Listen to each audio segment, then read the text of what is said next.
Vale, vamos a sumergirnos en esto. En este explicativo de unos 10 minutos, repleto de imágenes brutales, vamos a destapar los secretos mejor guardados de la Primera Guerra Mundial.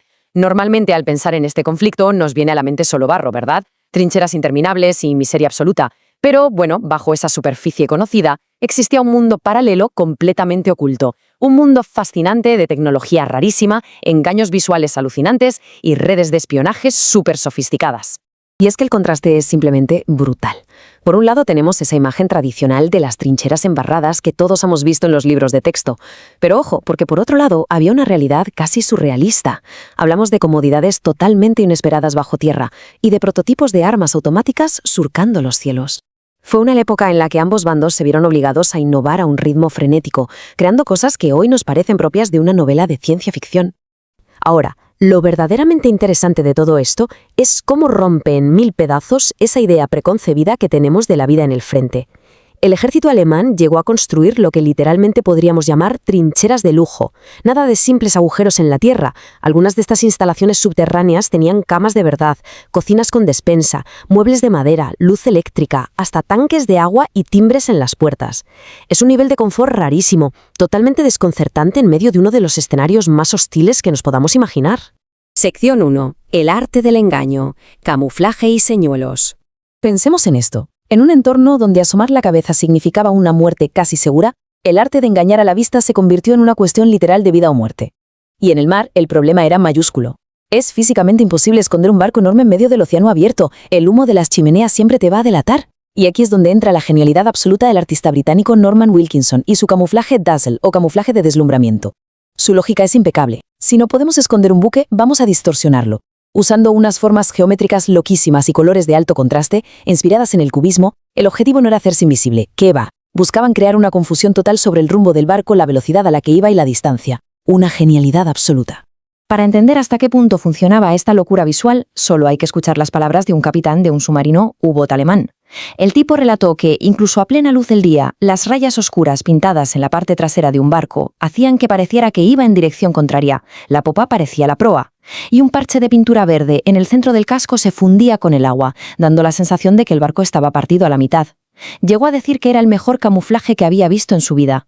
Así que sí, eran simples patrones geométricos salvando miles de vidas frente a los torpedos. Mientras tanto, en tierra firme, la cosa se volvía aún más de película de misterio. El artista Solomon J. Solomon llevó el camuflaje al extremo con sus OP trees, unos árboles de observación completamente falsos. La operación nocturna para instalarlos era pura tensión. Aprovechando la oscuridad y el ruido ensordecedor de la artillería pesada para tapar los sonidos, equipos de ingenieros talaban un árbol real destrozado por las bombas y lo cambiaban por una réplica exacta forjada en acero blindado. Hasta el mismísimo rey Jorge V mandó corteza de sauce real desde el castillo de Windsor para que la textura exterior fuera perfecta. Un soldado se metía por dentro de este tubo de acero y se pasaba horas espiando al enemigo de forma segura. Y el ingenio táctico en el barro no se quedaba ahí, aunque a veces tenía un toque bastante más macabro. Para engañar a los francotiradores levantaban cabezas de papel maché superrealistas por encima de los sacos de arena. Así hacían que el enemigo disparara y podían calcular la posición del tirador. En medio de la tierra de nadie, llegaron a usar réplicas de caballos muertos como nidos para esconder a sus propios francotiradores. Y además, unidades como los Lobat Scouts fueron pioneras en usar lo que hoy conocemos como trajes ghillie, trajes llenos de trapos y vegetación que permitían al soldado fundirse completamente con el terreno embarrado. Sección 2. Espionaje y redes clandestinas. La red de inteligencia humana. Pasamos ahora del barro de las trincheras a las sombras de las ciudades ocupadas, para hablar de una red de inteligencia legendaria, la Dame Blanche, o la Dama Blanca. Es un ejemplo alucinante del coraje de civiles que montaron una red de espionaje gigante en las mismísimas narices del ejército alemán. Fue fundada por el belga Walter de Wae, y el nombre no es casualidad, viene de una antigua leyenda espectral alemana. Según el mito, la aparición de un fantasma de una mujer vestida de blanco profetizaba la caída de la familia real alemana, los Hohenzollern. Era un desafío poético y audaz desde el primer minuto.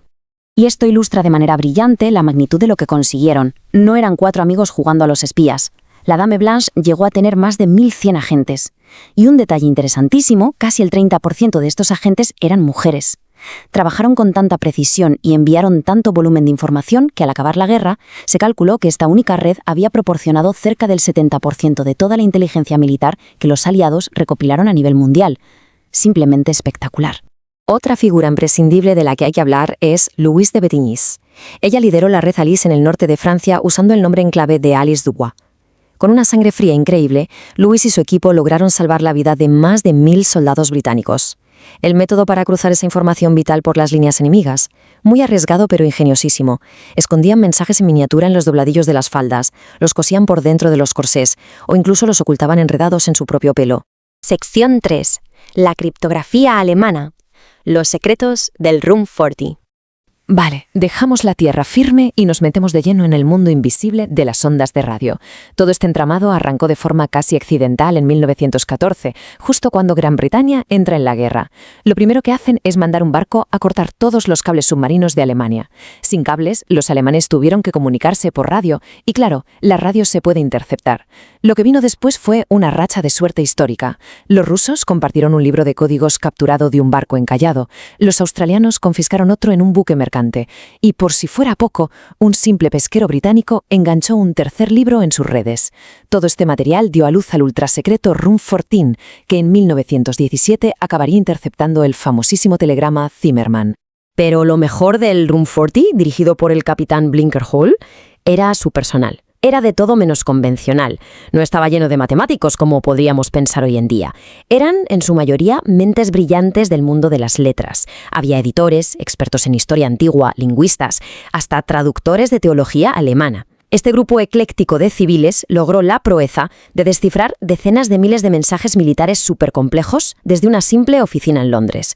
Vamos a avanzar y ver cómo esto se desarrolla. Sección 4. Tecnología y armamentos inesperados. La guerra automatizada.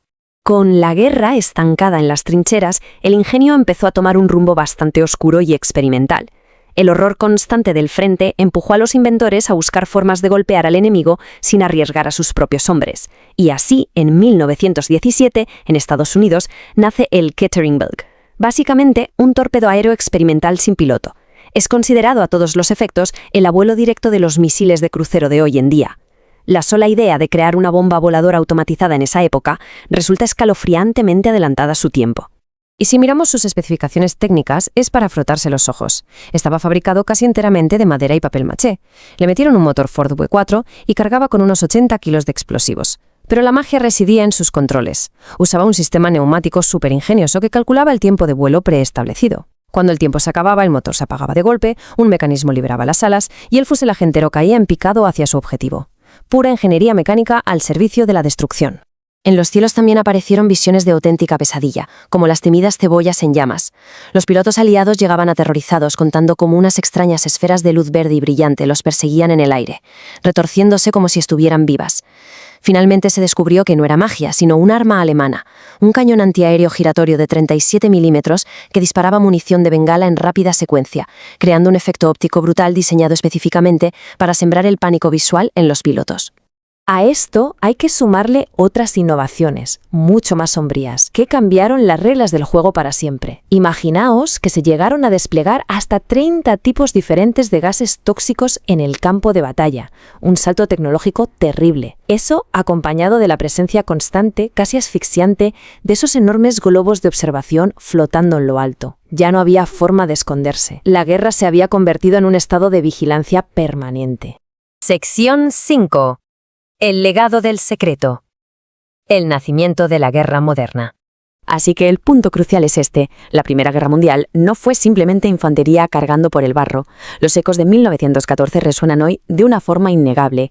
Ese rudimentario Ketteringberg trazó el camino directo hacia los sofisticados misiles de crucero y drones actuales. Los civiles del Room 40 sentaron las bases absolutas de la ciberguerra y la inteligencia moderna, y esos árboles falsos blindados y el camuflaje Dassault fueron, de hecho, los precursores de la tecnología furtiva que hace invisibles a los cazas de combate hoy en día. Todo esto nos deja con una reflexión final bastante profunda. Detrás de lo que cuentan los libros de texto y de las grandes batallas, la innovación siempre está operando en la sombra. Así que, viendo los conflictos de nuestra era, cabe preguntarse, ¿cuántas tecnologías increíbles, de esas que definirán nuestro futuro, se están creando en el más absoluto secreto hoy mismo, tal y como pasó con el misil o el ciberespionaje en el lejano 1914? Bueno, eso es todo por hoy en este explicativo. Mantengamos siempre la curiosidad despierta y hasta la próxima inmersión en la historia.